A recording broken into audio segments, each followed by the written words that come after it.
To start off, I just attached the miter box to the workbench so I could cut the material into more manageable lengths. This being just a prototype of a design that I've been tweaking for a few years, I just used a couple of 10-foot 2x4s for the majority of the project.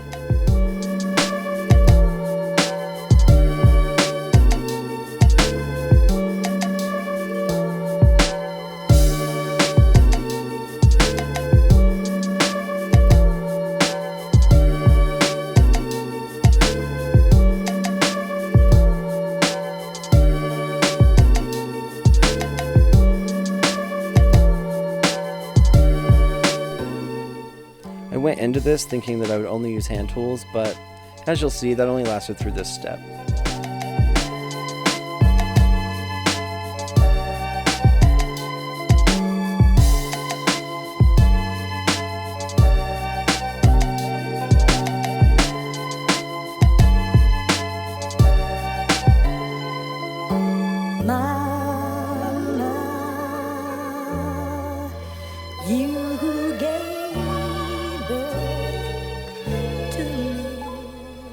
Finally done with this thing.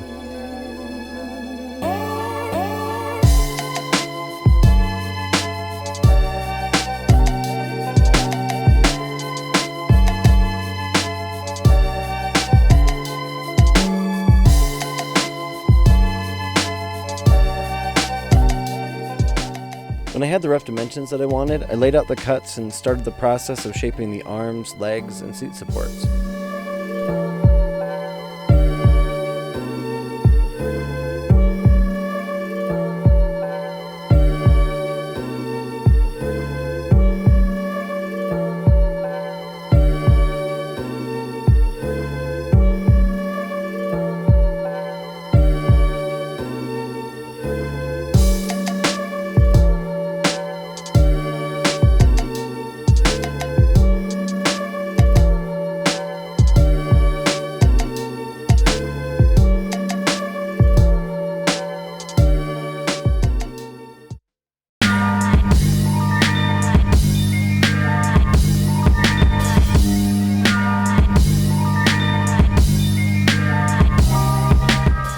To clamp the miters, I chose to temporarily pocket hold them for the glue up.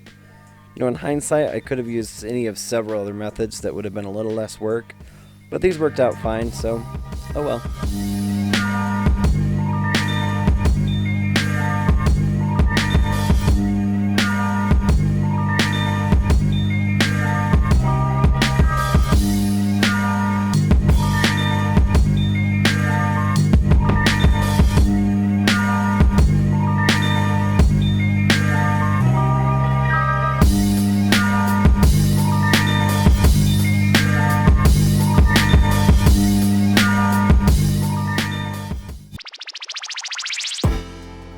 I decided that these top front miters should have plywood splines rather than the boring dowels I had originally planned.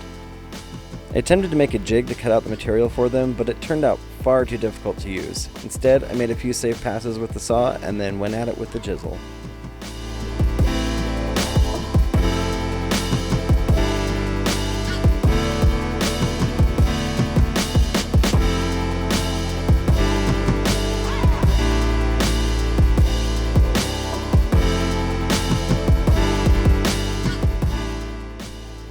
You know, despite the time and trouble they were to put in, they sure look fantastic.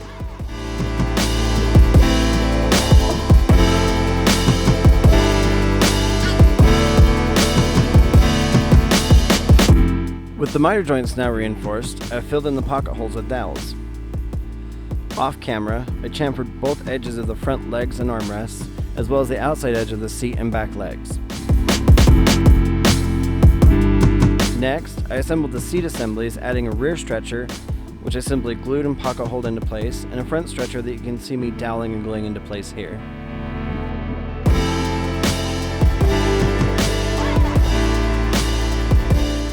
Here I'm marking and then routing the joint where the seat and the front legs connect. And this is the most critical part of the entire piece, and, well, I made the wrong choice. I tried to make it far more complicated than it needed to be, and it came away with just a passable result. When I build this again, I'll definitely use a full half lap with dowels to ensure I have a better gluing surface and more direct support for the sides of the seat. Here I routed the inset for the seat, rabbited the ends of the armrests, cleaned them up with a chisel, and then installed the backrest. I filmed the glue up of the main joint at sunset, but the framing and exposure left the footage completely unusable. So instead, here's a time-lapse of some clouds at sunset.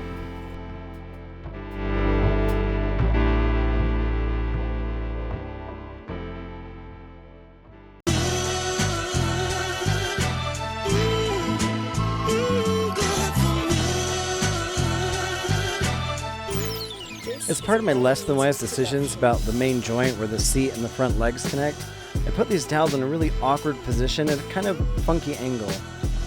I couldn't get any kind of saw in to cut them off, but the chisel made pretty short work of it.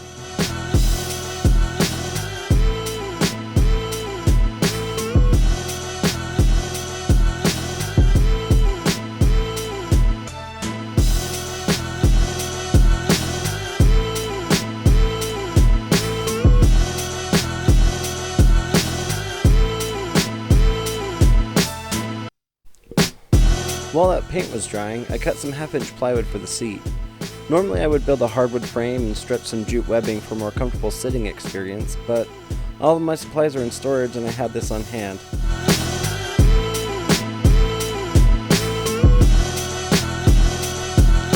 Another compromise I had to make was this foam. I think it's meant for tool storage, but in a pinch it'll work if you're looking for something slightly softer than concrete.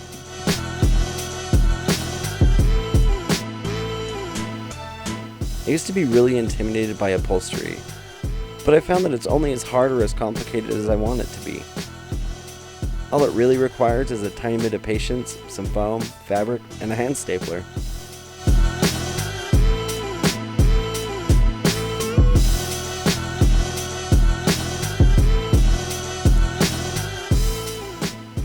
When the paint had dried, I used a razor blade to scrape off as much as I could from the face of the legs and the top of the arms. I then hand sanded until I was convinced that all the paint was gone. Now I didn't get it all, so there are spots where the Danish oil didn't soak in well, so watch out for that if you ever replicate this technique.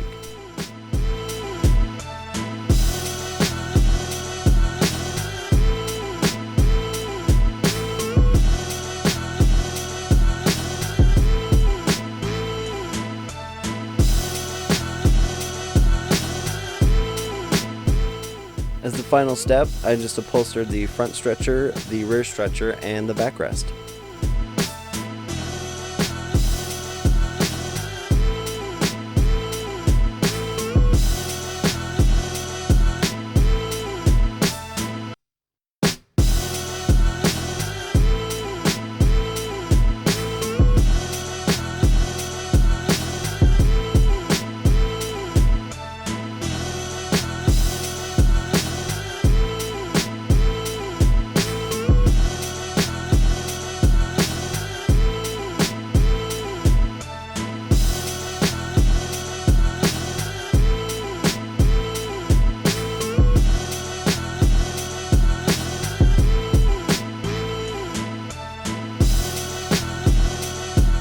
Thanks for watching. If you like this project and like to see what I'm building next, consider subscribing.